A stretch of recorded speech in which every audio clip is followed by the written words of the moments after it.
Sir ఎందుకండి ఎలా అయిపోయింది? ఎందుకంటే వాళ్ళేమంటున్నారంటే అండి, వైసీపీ వాళ్ళు అనే మాట ఏంటంటే, కూటమి గవర్నమెంట్ వచ్చిన తర్వాత ఆంధ్రప్రదేశ్ 30 ఏళ్ళు వెనక్కెళ్ళిపోయింది అని చెప్తూ ఉన్నారు.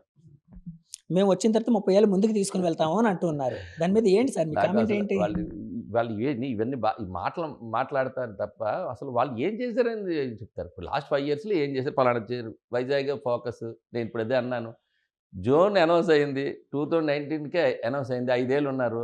రైల్వే జోన్ వస్తే వైజాగ్‌లో ఎంతో కొంత ఎకనామిక్ యాక్టివిటీ కదా! ల్యాండ్ అలాట్ చేయడం ఎంతసేపు? ఈరోజు ల్యాండ్ అలాట్ చేయడమే కాదు. గవర్నమెంట్ వచ్చిన వెంటనే వాళ్ళు ఆ యాక్టివిటీస్ స్టార్ట్ చేయించాం ఇక్కడ ఆఫీసు. జోనల్ యాక్టివిటీస్ స్టార్ట్ అయింది. ఎంతుంది? ఒక్క ఎగ్జాంపుల్ అని కాదు. టోటల్‌గా అడ్మినిస్ట్రేషన్ చేత కాలేదు. అడ్మినిస్ట్రేషన్ చేత కాలేదు. విధ్వంస పాలన ఏ సెక్టార్‌ని వదిలిపెట్టలేదు. ఐటీ మొత్తం అవుట్. నేను ఇప్పుడే చెప్పాను కదా! ఉన్న టవర్స్ కూడా ఖాళీ చేసి వెళ్ళిపోయినారు. చాలా ఇండస్ట్రీస్ ఇంకా మూతపడే పరిస్థితికొచ్చాయి మీకు తెలుసు. మూతపడ్డాయి. కొన్ని వెళ్ళిపోయినారు కూడా పక్క రాష్ట్రాలకు పోయారు. సో, ఎలా ఇవన్నీ వస్తే కదా ఎంప్లాయ్‌మెంట్ జనరేట్ అవుతుంది. రాష్ట్రానికి కూడా ఆదాయం పెరుగుతుంది. సంక్షేమం, అభివృద్ధి అనేటువంటివి 2 కూడా 2 కళ్ళులాగా ఈరోజు ఎన్‌డీఏ గవర్నమెంట్‌లో ప్రోగ్రామ్స్ తీసుకున్నాం. ఆ ప్రోగ్రామ్స్‌లోనే ముందుకెళ్తున్నాం. సరే వైసీపీలోని నంబర్ 2గా పిలువబడే సజ్జల రామకృష్ణారెడ్డి గారు నిన్న ఒక కామెంట్ చేశారు. నెక్స్ట్ ఎలక్షన్స్ ఇప్పటికిప్పుడు ఎలక్షన్ జరిగినా నెక్స్ట్ ఎలక్షన్‌లో అయినా మేము 200 సీట్లు గెలవబోతున్నాం. ఏది డీలిమిటేషన్ అయితే. అంటే 175 ఉన్నాయి కాబట్టి డీలిమిటేషన్ అయితే 40, 50 పెరుగుతాయి. సో 2, 20 అంతా అయ్యే అవకాశం ఉంది. అందులో 200 పైన సీట్లు గెలవబోతున్నాం. ఒకవేళ డీలిమిటేషన్ కాకపోయినా కూడా 175కి 151 గెలవబోతున్నాం అని అంత కాన్ఫిడెన్స్ అంటే మీ 1.5 ఏళ్ల పాలన చూడగానే వాళ్ళకి అంత కాన్ఫిడెన్స్ వచ్చిందా? ఏంటి సార్ అంత అసంతృప్తి ఉందా మీ కాదు. దాని మీద? బాగా అడిగారు. 175 పోన్లే వాళ్ళు డీలిమిటేషన్ ఇయన్నిటిలో పెట్టల. 175 కాన్స్టిట్యుయెన్సీస్ ఉన్నప్పుడు 2019, 2024 వరకు 5 ఏళ్ల వాళ్ళ పాలన ముగిసే టైంకి వై నాట్ 175 అన్నారాళ్ళు. ఎన్ని సీట్లు వచ్చాయో చూసారు. ఆ 175 ఇప్పుడు మీరు అంటుంది 151 అన్నారు. మీరు దాన్ని బట్టి మీరు అర్థం చేసుకోవాలి. ఇప్పుడు 11 సీట్లు వచ్చాయి. ఇక ఆ తర్వాత 11 రావనేటువంటిది వాళ్ళ దృక్పథం. వాళ్ళ మాటల్లోనే అర్థమవుతుంది. కాబట్టి ఇయన్నీ ప్రజలందరూ చూసారు. వై నాట్ 175 అన్న వాళ్ళు ఇప్పుడు మళ్ళీ 151 అంటున్నారు. నేను ఆ రకంగానే చూస్తాను. అందులో ఇంకేం ఆలోచన లేదు. ఈరోజు రాష్ట్ర ప్రజలు అంటే చాలా 151 ఆళ్ళకి కలిసొచ్చిన నంబర్ కదా సార్. వ అంతకు ముందు కూడా వచ్చింది కదా! అట్లాగే ఏమైనా అంటున్నారేమో? ఆ! అంటే సెంటిమెంట్‌గా సెంటిమెంట్‌గా? అసలు మీకు ఆ స్కోప్ గాని, అవకాశం గాని ఈ ప్రజలు ఇచ్చేటువంటి ఇది లేదు. ఎందుకంటే ఆ రోజు ఓన్లీ వన్ ఛాన్స్ అనేటువంటి దాంట్లో వచ్చారు. ఆఖరికి ఇప్పుడు ఆ నియోజకవర్గాలకు కూడా అడుగుపెట్టే పరిస్థితి లేదు. వాళ్ళ 3 రాజధానుల నిర్ణయాలు గాని, ఏవైతే వాళ్ళు చెప్పినటువంటి ఆ రోజు తీసుకున్న అన్ని స్టాండ్స్ కూడా రాష్ట్ర ప్రజలు యాక్సెప్ట్ చేయలేదు. సో, మీ పాలసీని, మీ అడ్మినిస్ట్రేషన్‌ని పూర్తిగా మొన్న వచ్చినటువంటి ఓటింగ్ మీకు అర్థమై ఉంటుంది. కోపంతో వేశారు. కోపంతోనే కాదు, ఖర్చు పెట్టుకొని వచ్చి బయట ప్రాంతాల్లో ఉండేవాళ్ళు కూడా వాళ్ళ సొంత డబ్బులు ఖర్చు పెట్టి రాష్ట్రం ఏదో అయిపోతుంది. ఇది ఇలా అవ్వకూడదు అనేటువంటి ఒక బాధ్యత కలిగినటువంటి ఓటర్స్ వచ్చి ఓట్ చేశారు. కాబట్టి దాంట్లో మనం ఆ ఆలోచన తీసుకోవాలి. ఎంతో రాష్ట్రం పట్ల ఆలోచన పరులందరూ కూడా వచ్చి ఓటేసారంటే దాన్ని బట్టి అర్థమైంది. ఇక్కడ ఉండేవాళ్ళే కాదు, బయట ఉండేవాళ్ళు కూడా ఇక్కడ ఏదో జరిగిపోతుంది, ఇది విధ్వంసం అయిపోతుంది, పిల్లల భవిష్యత్తు ఏంటి, రాష్ట్ర భవిష్యత్తు ఏంటి, ఇక్కడ ఒక ఏమంటారు అది ఒక నియంత పాలనలా జరుగుతుంది, ఏదో ఒక డిక్టేటర్‌షిప్పే, ఏదో ఒకటి ఏం చెప్తుంటే అది అయిపోవాలి అని పక్కన ఇవన్నీ మాటలన్నీ వైసీపీలో ఉండే నాయకులే అనేవారు. ఎక్కడ ఒక 10 మంది కూర్చున్నా ఆ రోజు కూడా అదే చెప్పేవాడు. ఆయన ఎవరి మాట వినడు. ఆయన ఏది చెప్తే అది జెయ్యాలి. సో, ఆ పాలనకి ఇప్పుడు ఈ రోజుల్లో ఇంక మళ్ళీ జరిగే పరిస్థితి లేదు. ఎవరు యాక్సెప్ట్ చేసేది లేదు. సార్ సజ్జల అన్న దాంట్లో అసలు మీకు సజ్జల మాటలు అప్పుడు ఇవే మాటలు విన్నాం. అక్కడ ఏదో ఒక స్క్రిప్ట్ రాసి వస్తది. వాళ్ళు చదువుతారు. తర్వాత వాళ్ళు కూడా అందరూ లోపల మాట్లాడుకునేవే ఇవన్నీ. నేను చెప్పింది కూడా. సో, ఎక్కడ ఎవరికీ కూడా ఎవరి మీద కూడా ఆ నమ్మకాలు, నాయకత్వం పైన ఉండేటువంటి నమ్మకాలన్నీ కూడా సన్నగిల్లి అందరూ కూడా వెళ్ళిపోయినారు.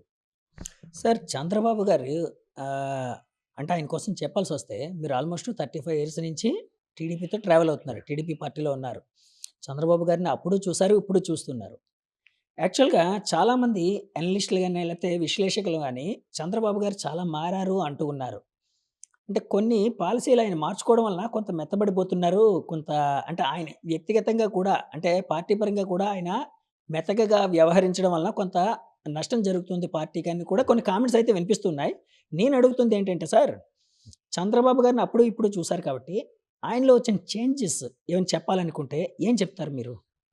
నేను ఒకటి ఎన్టీ రామారావు గారు పార్టీ పెట్టినప్పుడు ఒక అడ్మినిస్ట్రేషన్ ఒక విధంగా ఉండేది. నాన్నగారు అప్పుడు ఫస్ట్ టైం ఎమ్మెల్యే ఉండారు.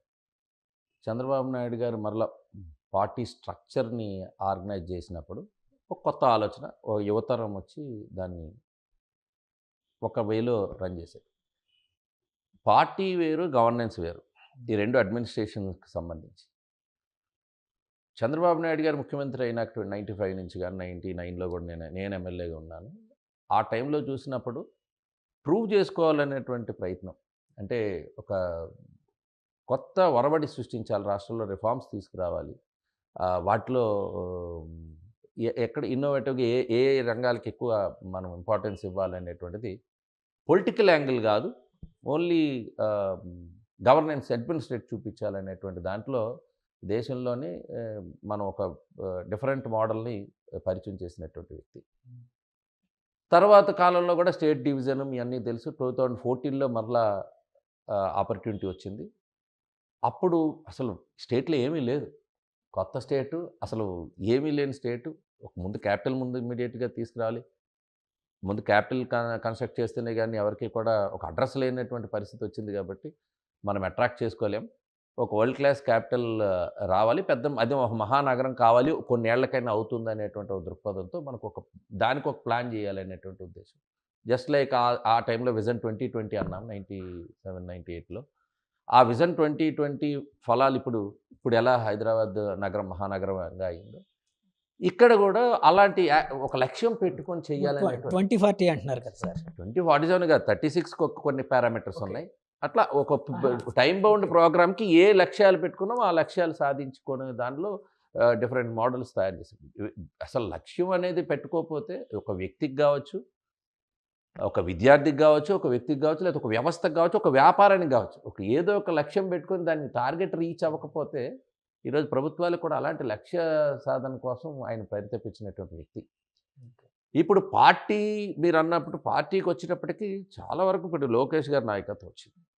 మేము ఆ రోజు స్లిప్స్‌లో సభ్యత్వాలు చేసుకునే రోజుల్ని స్టార్ట్ చేసాం. అవునండి. అలాంటిది టెక్నాలజీని అడాప్ట్ చేసుకోవడంలో గానీ, అక్కడి నుంచి హ్మ్, కార్యకర్తల సంక్షేమ నిధి వరకు కూడా లోకేష్ గారు ఇంకొక ఇన్నోవేటివ్ ఆలోచనతో మెంబర్‌షిప్ డ్రైవ్ అనేటువంటిది చాలా ఫాస్ట్‌గా, మాసివ్‌గా 1 క్రోర్ వరకెళ్ళింది. మార్పు అనేటువంటిది అడ్మినిస్ట్రేషన్‌లో ఆటోమేటిక్‌గా వచ్చినటువంటి డేస్ మారుతున్న కొద్దీ, ఎక్స్‌పీరియన్స్ వచ్చే కొద్దీ, ఇప్పుడు మాకు ఉండే ఎక్స్‌పీరియన్స్ ఏంటంటే ఓటమి, గెలుపులు 2 చూసాం. ఓకే. 2 చూసినటువంటి ముఖ్యమంత్రిగా ఇంకా పాలిష్డ్‌గా తయారయ్యారు. నా నా నాకనిపించినంత వరకు ఇప్పుడు ఇంకా పాలిష్డ్‌గా తయారయ్యారు ఆయన. చాలా ఇంకా ఇన్నోవేటివ్‌గా ఆలోచిస్తున్నారు. డిఫరెంట్ సోర్సెస్ తెప్పించుకున్నారు. ఒకవేళ గతంలో ఏదన్నా ఇన్ఫర్మేషన్ తెప్పించుకుంటే, ఆ ఇన్ఫర్మేషన్ నాకు కరెక్ట్‌గా రాలేదేమో అనేటువంటి భావనలో కొత్త ఎక్స్‌పీరియన్స్ ఏమైంది? ఇంకా డిఫరెంట్ ఇన్ఫర్మేషన్స్ తెప్పించుకొని ఈరోజు మీరు కలెక్టర్స్ కాన్ఫరెన్స్ రివ్యూ చూసినా, ఆ జిల్లాల్లో ఏంటి? డిపార్ట్మెంట్స్‌లో ఏంటి? పబ్లిక్ నుంచి వచ్చిన ఒపీనియన్ అంటే ఈవెన్ ఐవీఆర్ఎస్ ఒకటే కాదు. మనం అనుకున్న ఐవీఆర్ఎస్‌తోనే పాటు వేరియస్ అన్నీ కూడా క్లబ్ చేసుకొని కామన్‌గా వచ్చేటువంటి వాటిని డైరెక్ట్‌గా పబ్లిక్ ముందే పెడుతున్నారు. ఇందులో ఏం దాపరికం ఏం లేదు. ఈవెన్ అది పెర్ఫార్మన్స్ ఆఫ్ ది గవర్నమెంట్ అవ్వచ్చు, లేకపోతే ఆఫీసర్స్ కావచ్చు, లేకపోతే డిస్ట్రిక్ట్ ఒక యూనిట్ కావచ్చు, లేకపోతే డిపార్ట్మెంట్ ఒక యూనిట్ కావచ్చు. సో, అప్పుడేమవుతుందంటే ఒక పారదర్శకత వస్తుంది. రెండోది పెర్ఫార్మన్స్ ఎఫిషియన్సీ పెరుగుతుంది అందరిలో. అది ప్రజాప్రతినిధులు కావచ్చు, మేము కావచ్చు, లేకపోతే కింద లెవెల్‌లో మా క్యాడర్ కావచ్చు, లేకపోతే ఆఫీసర్స్ కావచ్చు. సో, అందరూ కలిసి పని చేస్తేనే గాని, ప్రభుత్వం, పాలకులు కలిపి గనక, అధికారులు అందరూ కలిపి గనక పనిచేస్తే ప్రజల సంతృప్తి స్థాయి పెరగాలనేటువంటి ఉద్దేశం. ఈరోజు పబ్లిక్ సాటిస్ఫాక్షన్ హై లెవెల్‌లో ఉంది. నేనదే చెప్తున్నాను. బ్రహ్మాండంగా ఉంది. ఎందుకంటే 1 ఇయర్‌లో అద్భుతాలు అంటే ఎందుకంటే 1 ఇయర్‌లో ఇవన్నీ చేయగలమా? అసలు ఇవ్వగలమా? అసలు ఇవ్వగలరా? అని చాలామంది ఆహ్, ఈ ఇలా విమర్శకులు కానవచ్చు, లేకపోతే చేయకూడదని కోరుకున్న వాళ్ళు కావచ్చు. అసలు ఇవన్నీ అలాంటి సంపద సృష్టించడం ఎట్లా? దాన్ని ఏ రకంగా మనము పబ్లిక్‌కి అందించాలి? అట్ ది సేమ్ టైమ్ మళ్ళా ఎలా రెవెన్యూ జనరేట్ చేయాలనే ఆటి మీద ఇప్పుడు ఎక్కువగా ఫోకస్ చేశారు. సో, ఆటోమేటిక్‌గా మనకి ఆ ఫలితాలు మనం చూస్తున్నాం.